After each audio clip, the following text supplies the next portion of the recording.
ஓம் விக்னேஸ்வரா போற்றி, ஓம் நவக்கர நேரலை போற்றி. துலாம் ராசி நேர்களுக்கு வணக்கம். துலாம் ராசிக்கு நேரங்காலம் நல்லா இருக்குதுங்க. கிரகங்கள் நல்லபடியாக கூடி வருது. பாக்கியாதிபதி கர்மஸ்தானத்துக்கு வராரு. ராசியாதிபதி 8ஆம் இடத்துக்கு வராரு. 9ஆம் இடம் வலுப்படுது. 9ஆம் இடத்துல நல்ல ஒரு அமைப்பு. குரு, சூரியன், சந்திரன் கூடுறாங்க. மிகச்சிறப்பாக இருக்குது. ராசிக்கு 7, 8, 9, 10, 11 அருமையாக இருக்குது. கலசரஸ்தானம், அஷ்டமஸ்தானம், பாக்கியஸ்தானம், கர்மஸ்தானம், லாபஸ்தானம் மிகச்சிறப்பாக இருக்குது. 12 கூடியவன் புதன் 10ஆம் இடத்துக்கு வருது. மிகச்சிறப்பு தான். தொழில் நல்லாயிருக்கும். அலைச்சல் திருச்சல் இருந்தாலுமே ஆதாயம் இருக்கும். எந்த அளவுக்கு அலையிறீங்களோ அந்த அளவுக்கு ஆதாயம் இருக்கும். சரியா நேரங்களை மிகச்சிறப்பாக பார்க்கப்படுகிறது. துரும்ப தூக்கி போட்டாலும் அது தூணாக மாறும்.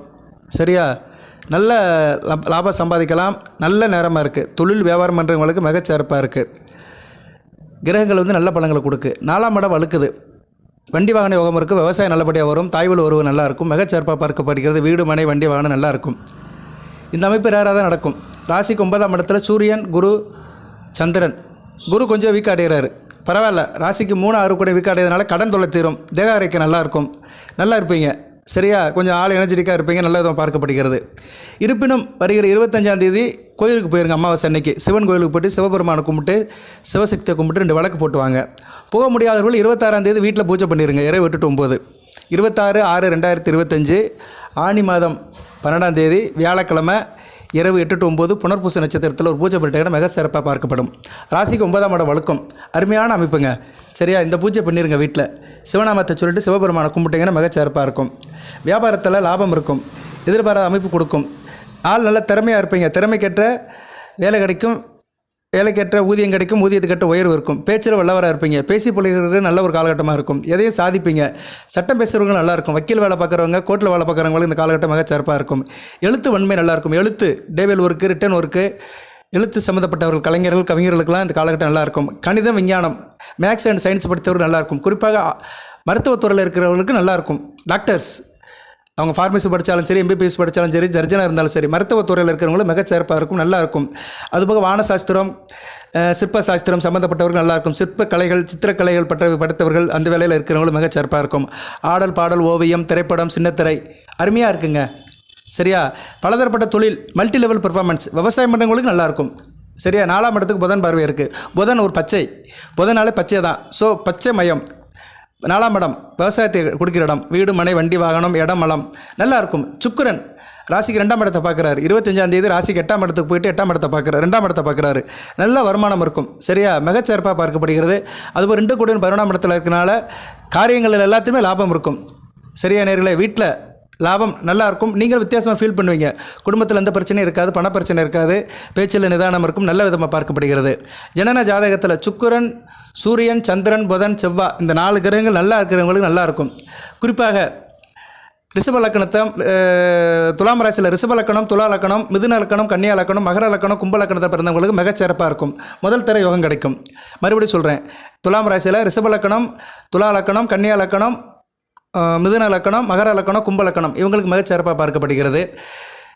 மேச லக்கணம், விருச்சிக லக்கணத்தில் பிறந்தவங்களுக்கு அடுத்த வகை பலன் இருக்கும். மேச லக்கணம், விருச்சிக லக்கணத்தில் பிறந்தவங்களுக்கு லாபம் இருக்கும். சரியா அரசு வழியில், அரசாங்க வேலையில் இருக்கிறவங்க, அரசியல்வாதிகள் இவங்களுக்கு நல்லாயிருக்கும். யூனிஃபார்ம் சர்வீஸில் இருக்கிறவங்களுக்கு லாபம் இருக்கும். ஸ்போர்ட்ஸில் இருக்கிறவங்களுக்கு லாபம் இருக்கும். மருத்துவத்துறையில் இருக்கிறவங்களுக்கு லாபம் இருக்கும். இப்படி நிறைய சொல்லிட்டே போகலாம். அதுபோக சிம்ம லக்கணத்தில் பிறந்தவங்களுக்கு மிகச்சிறப்பாக இருக்கும்.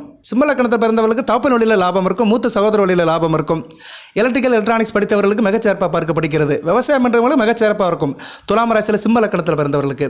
மிதுன லக்கணத்தில் பிறந்தவங்களுக்கு எப்படி சார் இருக்கும்னா சூப்பராக இருக்கும். குடும்பத்தில் நல்ல லாபம் இருக்கும். சரியா குடும்பத்தில் வருமானம் அதிகம் இருக்கும். பேசி பழகிறவங்களும் நல்ல ஒரு காலகட்டமாக பார்க்கும்.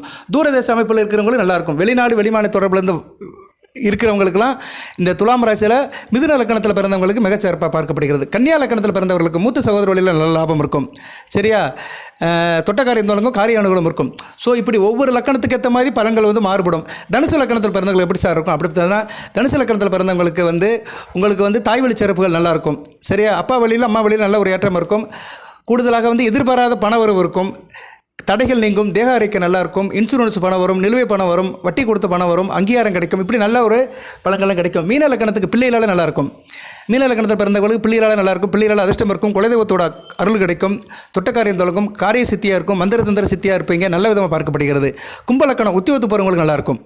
துலாம் ராசியில் கும்ப லக்னத்தில் பிறந்தவங்களுக்கு அடுத்து வருகின்ற காலம் 24/8/2025 வரைக்கும் உத்தியோகத்து போகிறவங்களுக்கு மிகச்சிறப்பாக இருக்கும். குறிப்பாக அக்கௌண்டன்ட் வேலை, ஆடிட்டர் வேலை, சிஸ்டர் வேலை, கிளரிக்கல் ஸ்டாஃப் வேலை பார்க்குறவங்க, வாத்தியார் வேலை பார்க்குறவங்க, கணக்கு சம்மந்தப்பட்ட வேலையில் இருக்கிறவங்களுக்குலாம் மிகச்சிறப்பாக இருக்கும்.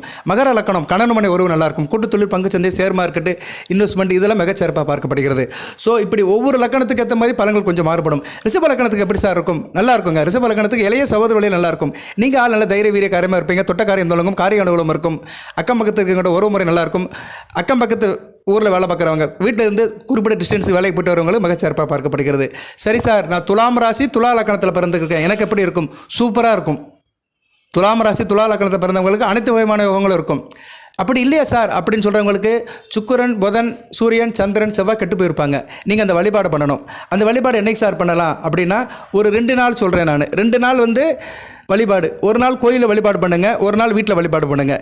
25ஆம் தேதி வர அமாவாசை அன்னைக்கு சிவன் கோயிலுக்கு போயிருங்க, சிவபெருமானுக்கு மட்டும் விளக்கு போட்டு வந்துருங்க. 26ஆம் தேதி இரவு 8 to 9 வீட்டில் ஒரு பூஜை பண்ணிடுங்க சிவபெருமான் படத்தை வச்சு. அடுத்து ராசிக்கு 3ஆம் இடத்துக்கும் ராசிக்கு 12ஆம் இடத்துக்கும் திருஷ்டி இருக்கிறதுனால கற்பனசாமி வழிபாடு. கற்பன் காப்பான் உங்களை இந்த காலகட்டத்தில். ஏன்னா செவ்வாய் ராசிக்கு 11ஆம் இடத்துல இருந்தாலுமே அவர் ராசிக்கு 5ஆம் இடத்தையும் 6ஆம் இடத்தையும் பார்க்குறாரு, நல்ல விதமாக பார்க்கப்படாது. ராசிக்கு 2ஆம் இடத்தையும் பார்க்குறாரு, தன குடும்பஸ்தானம், பஞ்சமஸ்தானம், அடுத்து ரணருண ரோகஸ்தானம். இதில் பார்க்குறதுனால வர வேண்டிய சில என்ன சொல்லுவாங்க, அதிர்ஷ்டம் தான் சொல்லணும், பணம் சொல்லக்கூடாது. வர வேண்டிய பணம் சொல்லக்கூடாது, அதிர்ஷ்டம். ஏன்னா ஒரு மனிதனுக்கு அதிர்ஷ்டம் எந்த வகையிலாச்சும் நடக்கும். சிலருக்கு பணமாக கிடைக்கலாம், சிலருக்கு பொருளாக கிடைக்கலாம், சிலருக்கு உத்தியோகமாக கூட கிடைக்கலாம். லக்கு இருந்துச்சுன்னா அந்நேரம் டக்குன்னு அது கிடைக்கும். அது எதுவானவங்களும் இருக்கலாம். சரியா? உறவு முறையாக கூட இருக்கலாம். சிலருக்கு நேரங்காலம் நல்லா இருந்து லக்கு இருந்துச்சுன்னா டக்குன்னு குழந்தை பிறந்துடும். ஒரு உறவு முறையாக கூட இருக்கலாம், உயிர் கரகத்துவமாக இருக்கலாம், ஜட கரகத்துவமாக இருக்கலாம். ஸோ உங்களுக்கு லக்கில் இப்போ கொஞ்சம் பிரச்சனை இருக்கிறதுனால கற்பனசாமி வழிபாடை நேர்த்தியாக பண்ணுங்க. என்றைக்கு சார் பண்ணலாம் அப்படின்னா, 21ஆம் தேதி பண்ணலாம். 21/6/2025 சனிக்கிழமை, அசுபதி நட்சத்திரம் அன்றைக்கி இரவு 8 to 9 கற்பனசாமி கோயிலுக்கு போருங்க. அடுத்து 24ஆம் தேதி செவ்வாய்க்கிழமை மிருகசீரிஷ நட்சத்திரம், 28ஆம் தேதி சனிக்கிழமை பூச நட்சத்திரம். இது அருமையான அமைப்பு. ஏன்னா அன்றைக்கி உங்கள் ராஜயோகாதிபதி சனி பகவானுடைய நட்சத்திரம். 28ஆம் தேதி கற்பனசாமி கோயிலுக்கு போயிட்டீங்கன்னா கோடிக்கணக்கில் லாபம் கிடைக்கும், கனவுகள்லாம் நினைவாகும். சரி, அந்த கற்பன் கனவுகளெல்லாம் நினைவாக்குவார், கற்பன் காப்பார், கனவுகளெல்லாம் நினைவாக்குவார். நல்லாயிருக்கும், விதி மாறும், புதிய வழி பிறக்கும், வினைகள்லாம் அத்துப்போகும். 28/6/2025 சனிக்கிழமை பூச நட்சத்திரம். சந்திரன் உங்கள் ராசிக்கு 10ஆம் இடத்துல ஜம்முன்னு இருப்பார், 4ஆம் இடத்தை பார்ப்பார், சுகஸ்தானத்தை பார்ப்பார், சனி பகவான் வீட்டையே பார்ப்பார். இதுதாங்க வேத ஜோதிடம். சும்மா இந்த பலன்களை சொல்கிறதெல்லாம் ஜோடனை. இந்த யூடியூப்பில் எல்லாருமே அந்த 4 நட்சத்திரம் அந்த அமைப்பை சொல்ல மாட்டாங்க. என்றைக்கு போய் நீ கோயிலுக்கு போகிறையோ அதை சொல்லணும். நீ இந்த தேதிக்கு கோயிலுக்கு போனேன்னா நல்லா இருப்ப, அந்த நடையை மிதிக்கணும், அந்த தெய்வத்தோட நடையை மிதிச்சேன்னா நல்லா இருப்ப அப்படின்னு சொல்லணும். கோயிலில் சாமியார் குறி சொல்கிற மாதிரி பலன்களை சொல்லணும். அது முகூர்த்தம், அதை தான் முகூர்த்தம் சொல்கிறான். கல்யாணத்துக்கே முகூர்த்தம் பார்க்குறாங்க, ஐயரை வச்சு, புரோகிதரை வச்சு. அந்த நேரம் நல்ல நேரமாக இருக்கும், அந்த நேரம் தாலி கட்டினானா நல்லா இருப்பான ஒரு ஐதீகம். அதுபோல் தான் தெய்வத்தை என்றைக்கு கும்பிடணும், வீட்டில் என்றைக்கு கும்பிடணும், கோயிலில் போய் என்றைக்கு கும்பிடணும், அந்த நேரம் காலம் இதெல்லாம் தெரியணும். இதெல்லாம் சொல்லணும், இதெல்லாம் நீங்கள் தெரிஞ்சுக்கணும். இதெல்லாம் தெரிஞ்சுக்கணும், நீங்கள் விருப்பப்படணும். சும்மா யூடியூப்பில் அவன் அதை சொன்னால், கோலம் போட சொன்னால், சாம்பிராணி போட சொன்னால், மூலிகை சாம்பிராணி போட்டால் வீட்டில் நல்லா வந்துடும்னா, மூலிகை சாம்பிராணி போட்டால் அவனுக்கு தான் காசு ஆகும், விற்பனை ஆகும். சரியா? எந்த பொருளை நீங்கள் இது பண்ணாலுமே தெய்வம் வரப்போகிறது கிடையாது. சன்னிதானத்தில் போய் அவன் கோயிலில் போய் ஒரு ரூபாய்க்கு சூடனை வாங்கி பொறுத்துட்டு கண்ணீர் மல்கு நின்னீங்கன்னா கடவுள் கண் திறப்பார். அந்த கருப்பன் கண் திறப்பான். சரியா? கனவுகள் நினைவாகும், காப்பான் கருப்பன். சரியா? கிருஷ்ணாய கிருஷ்ண வர்ணாய கிருஷ்ண புத்திராய மகா காலாய மகா ருத்ராய கற்பனசாமி மனே நமோ நம. அந்த கற்பன் கண்டிப்பாக காப்பான். இதை செய்யுங்க சாமிகளை. அது குறிப்பாக துலாம் ராசியில் சுவாதி நட்சத்திரத்தை பிறந்தவங்க செய்யணும். ராகுவி நட்சத்திரம் இன்னும் அப்போ ராகுவை செவ்வாய் பார்க்குறாரு, அதனால் கண்டிப்பாக கற்பனசாமி வழிபாடு பண்ணணும். விசாக நட்சத்திரம் குரு அஸ்தமனத்தில் இருக்கார், நட்சத்திரநாதன் 9/7 வரைக்கும், ஜூலை 9 வரைக்கும். அதனால் சிவன் கோயில் போய் தஷ்டாமரத்தை கும்பிடணும். சித்திரைக்கு பரவாயில்ல, செவ்வாய் நல்லா ஜம்முன்னு இருக்கிறார். இருந்தாலும் கேது கூட சேர்ந்து சூட்சுமூலையில் இருக்கிறாரு, ராகப்படியில் இருக்கிறனால நீங்களும் கற்பனசாமி வழிபாடு பண்ணணும். கரெக்டாக மேட்ச் ஆகுதா? இதுதான் ஜோதிடம். அப்படியே கிரகத்தை பார்த்தோம்னா கிரகங்கள், அந்த கட்டத்தில் இருக்க கிரகங்கள் நம்மகிட்ட பேசும். அது ஒரு ஜோதிடருடைய அமைப்பு. அவனுக்கு அந்த அமைப்பு இருந்துச்சுன்னா கண்டிப்பாக அந்த கட்டங்கள் மட்டும் பேசும். நான் ஒருத்தர் ஜாதகத்தை பார்த்தோன்னே சொல்லிடுவேன், எப்படி வாங்கி பார்த்தோன்னே சொல்லிடுவேன், நீங்கள் இப்படி தான் இருப்பீங்கன்னு சொல்லிடுவேன், முக்கியமானது சொல்லிடுவேன். அதுக்கு பிறகு அவன் ஜாதகத்தை ஆராய்ச்சி பண்ணணும், கணக்கு போட்டு பார்த்து போனது வந்தது நடக்கிறது நடக்க போகிறது எல்லாத்தையும் ஓரளவு சொல்லலாம். ஒரு ஜோதிடர் அப்படியே பார்த்தாலே தெரிஞ்சு போகிறேன், எப்போ நீ இப்படி தான்ப்பா இருப்ப, லக்கணம் ராசி 2ஆம் இடம் 4ஆம் இடம் 7ஆம் இடம் 8ஆம் இடம் 10ஆம் இடத்தை பார்த்தாலே சொல்லிடலாம். லக்கணத்தை பார்த்தாலே சொல்லிடலாம், ஆள் இப்படி தான் இருப்பான்னு சொல்லிடலாம். ராசியை பார்த்தா அவனோட செயல்பாடை சொல்லிடலாம். 2ஆம் இடத்தை பார்த்தாலும் குடும்பத்தில் பணப்பழக்கத்தை சொல்லிடலாம். 4ஆம் இடம் பார்த்தேன்னா அவன் நல்லா இருப்பானா, நிச்சயக்கு நோக்காக இருப்பானா சொல்லிடலாம். 5ஆம் இடத்தை பார்த்தா புத்தகத்தை சொல்லிடலாம். 7ஆம் இடத்தை பார்த்தா பொண்டாட்டிக்கிட்ட எப்படி உறவோட இருப்பானா, கணவன் மனை உறவு எப்படி இருக்கும்னு சொல்லிடலாம். 8ஆம் இடம் அவங்க வாழ்க்கை எப்படி இருக்குன்னு சொல்லிடலாம். ஆயில் எப்படி இருக்கும், தேகாரிக்கை எப்படி இருக்குன்னு சொல்லலாம். 10ஆம் இடம் தொழில்.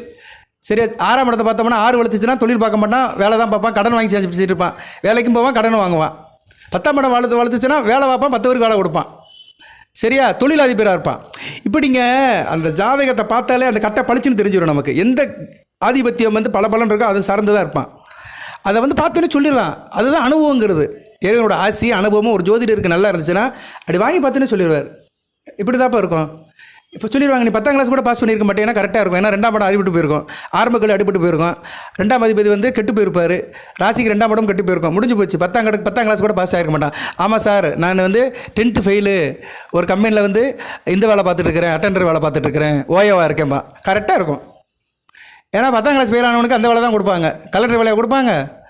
எதுக்கு சொல்ல வரேன்னா, நீங்கள் தேர்ந்தெடுக்கிற நபர்கள் நல்ல ஆளாக இருக்க வேண்டும். துலாம் ராசியில் நீங்கள் ஒரு நல்ல சேனலை பாருங்கள், யூடியூப்பில் நல்ல சேனலை பாருங்கள். யார் ஜாதகத்தை, ஜோதிடத்தை, வேத ஜோதிடத்தை, கிரக நிலைகளை, நட்சத்திரத்தை, திதியை, நாளை, கிழமையை, பஞ்சாங்கத்தை பார்த்து நல்ல பலன் சொல்கிறான்னா அவங்க சேனலை கேளுங்க. கண்டவாரி கேட்டுட்டு இருக்காதீங்க, குழம்பி போயிடுவீங்க. சரியா, அந்த காலத்தில் ஒரு 2 டீம் இருக்கும். எம்ஜிஆர் படம் பார்க்குறவங்க, சிவாஜி படம் பார்க்குறவங்க நல்லா இருப்பாங்க. எம்ஜிஆர் படம் பார்க்குறவங்க சந்தோஷமாக ஆட்டம் போட்டால் ஜாலியாக இருப்பாங்க. சிவாஜி படம் பார்க்குறவங்க கொஞ்சம் சோகமாக குடும்பத்தோடு இருப்பாங்க. ஏன்னா அவர் இப்படி தான் நடிப்பார். சில பேர் கண்ட படத்தெல்லாம் பார்ப்பாங்க, எந்த படத்தை பார்க்கணும் தெரியும், எல்லா படத்தையும் பார்ப்பாங்க, நல்லா இருக்க மாட்டாங்க. அவங்களுக்கு எதுவுமே மனசில் நிற்காது. சரியா, அந்த காலத்தில் பள்ளிக்கூடத்துக்கு போக வேண்டாம், எம்ஜிஆர் பாட்டை கேட்டாலே திருந்திடலாம். ஏன்னா அவர் அந்த அளவுக்கு பாடியிருக்கிறாரு. அவர் பாடலை, யாரோ பாடியிருக்கிறாங்க, வாயாசிச்சிருக்கிறாரு, அதான் உண்மை. இருந்தாலும் அவர் படத்தில் அந்த பாடல் இடம்பெற்றிருக்கிறதுனால அவர் நல்ல தத்துவமான பாடல்களாக நிறைய பாடியிருக்கிறாரு. உலகம் பிறந்தது எனக்காக, ஓடும் நதிகளும் எனக்காக, மலர்கள் மலர்ந்தது எனக்காக, அன்னை மடியை விரித்தால் எனக்காக. இதுக்கு இதில் நல்லா இப்படி நிறைய பாடல்கள், 100கணக்கான பாடல்கள் பாடியிருக்கிறாரு. எம்ஜிஆர் பாடல்கள் கேட்டாலே ஒரு மனிதன் பக்குவப்பட்டுருவான். சரியா, அதேமாதிரி சிவாஜி படத்தை பார்த்தானா குடும்பஸ்தானம் ஆயிடுவான். சிவாஜி அந்த படத்தை குடும்பத்தில் உள்ள நல்லது கெட்டதெல்லாம் சொல்லுவார். சிவாஜி படத்தை பார்த்தானா குடும்பஸ்தானம் ஆகி குடும்பத்தை நல்லா நிர்வாகம் பண்ணுவான். எம்ஜிஆர் படத்தை பார்த்தானா ஒரு நல்ல மனிதனாக இருந்து வீட்டுக்கும் பார்ப்பான், நாட்டுக்கும் பார்ப்பான். இதை அந்த காலத்தில் சினிமா படங்கள்லாம் சொல்லி செஞ்சிச்சு. அந்த குடும்பத்து நடிகர்கள்லாம் அதை பற்றி நல்லா நடித்தாங்க, பாடினாங்க, வச்சாங்க. மக்களுக்கு ஒரு பொழுதுபோக்காக இருந்தாலுமே சில விஷயத்தை சொன்னாங்க. எதுக்கு சொல்ல வரேன்னா, இப்படித்தான் மனித வாழ்க்கையில் சில அமைப்புகள் வரும். சரியா நேர்களே, அதெல்லாம் நல்ல படத்தை பார்த்தா தான் வரும். அது மாதிரி நீங்கள் நல்ல சேனலை கேட்கணும். யூடியூப்பில் கேட்டிங்கன்னா உங்களுக்கு நல்ல தகவல் கிடைக்கும். ரைட்டு, ஜோசியை சொல்ல வேறேன்னு சொல்லிட்டு எம்ஜிஆர் வசிக்கு வந்துட்டோம். ஆனால் அது வரைக்கும் நல்லதான். சரியா, எம்ஜிஆர் ஒரு வேண்டியவர் தான் தமிழ்நாட்டுக்கு. சரியா, அவர் இறந்து இன்றைக்கி ஒரு 38 வருஷம் ஆனாலுமே அவர் பேர் இன்றைக்கி நிற்குது. ஒரு உண்மையை தான் சொல்கிறேன், இல்லாதெல்லாம் சொல்லலை. சரியா, சில பேர் கோச்சிக்கிட்டாலும் பரவாயில்ல, உண்மையை தான் சொல்கிறேன். அரசியலுக்கு அப்பாற்பட்டு தான் பேசுகிறேன், உண்மை தான். சரியா, ஏன்னா ஒரு மனுஷன் புகழ் நிற்கணும்னா உண்மையிலே ஏதோ செஞ்சால் தான் நிற்கும், இல்லைன்னா நிற்காது. சரியா, அதெல்லாம் நிறைய நடைமுறைகள் நிறைய பார்த்தாச்சு. ரைட் நேர்களே, துலாம் ராசிக்கு எப்படி சார் இருக்குது அப்படின்னா, கற்பனைசாமி வழிபாடை சொல்லிட்டேன். அந்த வழிபாடை பண்ணுங்க, அந்த டேட்டை மறுபடியும் கேளுங்க, நல்ல விதமாக இருக்கும். பலன்களும் நல்லா தான் இருக்குது, ரொம்பலாம் மோசமாக இல்லை. நானும் நிறைய பேசலை, மலமலாம் பேசலை, நிறைய பேசியிருக்கிறேன். சரியா, நிறையா பேசியிருக்கிறேன், பலன்கள்லாம் நிறைய சொல்லியிருக்கிறேன். சரியா நேர்களே, அதனால் இப்போதைக்கு கிரகங்கள் நல்லா இருக்குது. 2ஆம் இடம் வழுக்குது, 9ஆம் இடம் வழுக்குது, 4ஆம் இடம் வழுக்குது. தன குடும்ப வாக்குஸ்தானம், சுகஸ்தானம், லாபஸ்தானம், கர்மஸ்தானம் எல்லாமே நல்லா தான் இருக்குது. நல்லா இருப்பீங்க. செய்கிற காரியம், உத்தியோகம், தொழிலில் நல்லா இருக்கும். நல்ல விதமாக பார்க்கப்படுகிறது. திருஷ்டிக்கு கற்பனைசாமி வழிபாடு சொல்லியிருக்கேன், அதை செய்யுங்க. மேக்ஸிமம் நான் வீடியோவில் ஒரே வழிபாடு தான் சொல்லுவேன். ஏன்னா அந்த சிக்கல் போகிற வரைக்கும் சொல்லிட்டு தான் இருப்பேன். இப்போ கற்பனைசாமி வழிபாடு உங்களுக்கு 15/9 வரைக்கும் இருக்குது. செப்டம்பர் 15ஆம் தேதி வரைக்கும் அந்த வழிபாடு பண்ணி தான் ஆகணும். இதில் வேறு சனி பகவான் வேறு ரிவர்ஸில் வராரு. 6ஆம் இடத்துலேருந்து 5ஆம் இடத்தை நோக்கி வராரு. வருகிற ஜூலை 12ஆம் தேதி வக்கரம் அடைஞ்சு பின் நோக்கி வரதுனால ராகுவை பிடிப்பார். பிள்ளைகள் விஷயத்தில் கொஞ்சம் பிரச்சனை இருக்கும், கவனமாக இருக்குங்க. இதில் பேர சில சிக்கல்கள் வரும், கவனமாக இருங்க. அதுக்கு தான் கற்பனைசாமி வழிபாடு. ராகு, செவ்வாய், சனி 3 பேர் சேர்ந்துட்டாலே கற்பனைசாமி வழிபாடு தான். சனி செவ்வாய் சம்மந்தப்பட்டாங்கன்னா காலபைரவர் வழிபாடு. இதில் ராகு கேதுகள் இருக்கிறதுனால கற்பனைசாமி வழிபாடு பண்ணிங்கன்னா நல்லாயிருக்கும். ஏன் சார் அது சொல்கிறேன்னா, ராகு கருப்பு, சனி கருப்பு. ஸோ கருப்பு சம்மந்தப்பட்ட கிரகங்களை தாக்கம் அதிகமாக இருக்கும்போது கற்பனைசாமி தான் வழிபாடு பண்ணணும். ஏன்னா கற்பனைசாமி கருப்பு தான், தெய்வத்தை காக்கிற தெய்வம், பெருமாளே காக்கிற தெய்வம். இந்த பிரபஞ்சத்துக்கு 18ஆம் படி கற்பனைசாமி ஐயப்பனை காவல் தெய்வமாக இருக்கிறாரு. ஸோ அவர் அந்த கருப்பு தெய்வத்தை நமக்கு வணங்கிட்டோம்னா அந்த 18 படிகள் மீது ஆணையாக அது நல்லபடியாக நடக்கும். சரியா? நிறைய சொல்லியிருக்கிறேன். இதுக்கு முன்னாடி ஒரு வீடியோவும் போட்டிருக்கிறேன். அதை நிறைய நேர் பார்த்துருக்குறாங்க. படி 18 மீது சத்தியம்னு ஒரு வீடியோ போட்டேன். துலாம் ராசி நேயர்கள் நிறைய பார்த்துருக்குறாங்க. நன்றி, அனைவருக்கும் நன்றி. சரியா? அந்த வீடியோ பார்த்தவர்களுக்கு தொடர்ச்சியாக இந்த வீடியோவை போட்டிருக்கிறேன். இதுலேயும் சில பலன்களை சொல்லியிருக்கிறேன். அட் ப்ரெசண்ட்டு சில வழிபாடுன்னு சொல்லியிருக்கிறேன். அட் ப்ரெசென்ட் நீங்கள் கற்பனசாமி வழிபாடு பண்ணாலுமே வர அமாவாசை 25ஆம் சிவன் கோயிலுக்கு போயிருங்க. 26ஆம் வீட்டில் பூஜை பண்ணுங்கள். நல்லாயிருக்கும். எந்த பிரச்சனை இருந்தாலும் தீர்ந்து போயிடும். நீங்கள் பலனு கேட்குறேன்னு நினைக்காதீங்க. உங்கள் பிரச்சனைக்கு மருந்து சொல்கிறேன் நான். ஒரு நிவாரணம், அவ்வளோதான். அரசாங்கத்திலேருந்து நிவாரணம் கொடுப்பாங்க தெரியுமா? ரேஷன் கடைக்கு 1000 ரூபா கொடுப்பாங்க. இந்த கொரோனா டயத்தெல்லாம் கொடுத்தாங்க. அது போய் சில நேரம் மழை தண்ணி வெயில் வந்தாலும் கொடுப்பாங்க. வறட்சியாக இருந்தாலும் கொடுப்பாங்க, வெள்ளம் வந்தாலும் கொடுப்பாங்க. ஏன் கொடுக்குறாங்க அப்படின்னா மக்களுக்கு அது பிரயோஜனமாக இருக்கணும், ஒரு நிவாரணம். அதுபோல் தான் நான் நிவாரணமாக சில வழிபாடுகளை சொல்கிறேன், 4 நட்சத்திரத்தை சொல்கிறேன். அதை செஞ்சிட்டிங்கன்னா உங்களுக்கு எந்த பிரச்சனையும் இருக்காது. உங்களுக்கு இருக்கிற பிரச்சனை தீர்ந்து போயிடும், அவ்வளோதான். சரி, எனக்கு அந்த பிரச்சனை, இந்த பிரச்சனை, குடும்ப பிரச்சனை, வீட்டு பிரச்சனை, மன பிரச்சனை, பிள்ளை பிரச்சனை, பொண்டாட்டி பிரச்சனை, புருஷன் பிரச்சனை, 1008 பிரச்சனை இருந்தாலுமே அனைத்துக்கும் அருமருந்தாக அந்த வழிபாடு இருக்கும். அதை செய்யுங்க, நல்லாயிருக்கும். இப்போதைக்கு பொழுது நல்லபடியாக போகும். அடுத்தடுத்து வீடியோ போடுறேன், தொடர்ந்து கேளுங்க. கமெண்ட் பாக்ஸில் உங்கள் தகவலை சொல்லுங்கள். சரியா? கமெண்ட் பாக்ஸில் உங்கள் குறைய சொல்லுங்கள். ஃபோன் பண்ணிலாம் பேசாதீங்க. கமெண்ட் பாக்ஸில் கண்டிப்பாக நான் பார்த்து பதில் போடுவேன். உங்களுக்கு என்ன பிரச்சனையோ அதை சொல்லுங்கள். அதுக்கு நிவாரணம் சொல்லுவேன், நான் வழிபாடு சொல்லுவேன், பரிகாரம் சொல்லுவேன். நீங்கள் கமெண்ட் பாக்ஸில் போடும்போது ராசியை போடாதீங்க. துலாம் ராசி தான். என்ன நட்சத்திரம், என்ன லக்கணம், என்ன தசாபுத்தி நடக்குது சார்? நான் சுவாதி நட்சத்திரம், எனக்கு இப்போ சுக்கிர தசை நடக்குது, எனக்கு இந்த பிரச்சனை இருக்குது சார் அப்படின்னு சொன்னீங்கன்னா அதுக்கு நான் போடுவேன். விவரம் தெரிஞ்சவங்க சுக்கிரன் எந்த இடத்துல இருக்காருன்னு சொல்லுங்கள். சுக்கிரன் லக்கணத்துக்கு இந்த இடத்துல இருக்கிறாரு சார்னா கூடுதல் எனக்கு கொஞ்சம் இதாக இருக்கும், கூடுதல் வசதியாக இருக்கும். கொஞ்சம் தெளிவான பதிலை சொல்லுவேன். ஸோ நீங்கள் சும்மா அந்த பிறந்த தேதி டைம்லாம் போட்டிங்கன்னா ஜாதகத்தை எடுத்து தான் பார்க்கணும். அது நமக்கு தேவையில்லை. பிரச்சனைக்கு தீர்வு, அவ்வளோதான். சரியா? காய்ச்சல்னா பேராசிட்டமல், வயிற்று போக்குன்னா லோபரட், இப்படி மாத்திரை கொடுக்குற மாதிரி உங்கள் பிரச்சனையை சொல்லுங்கள். அந்த பிரச்சனைக்கு உண்டான மருந்தை நான் சொல்கிறேன், வழிபாடு பரிகாரத்தை சொல்கிறேன். வாழ்த்துக்கள் நேரில். எல்லாம் வல்ல இறைவன் துலாம் ராசி நேயர்களுக்கு சில சௌபாகியத்தையும் சில ஐஸ்வர்யத்தையும் சில நன்மையிலும் கொடுப்பார். அனைத்து வளங்களை பெற்று தேக ஆரோக்கியத்துடன் தீர்க்காயலுடன் ஈடுபடி வாழ்க, நிறைந்த வளம் பெறுக. நன்றி நேயர்களே.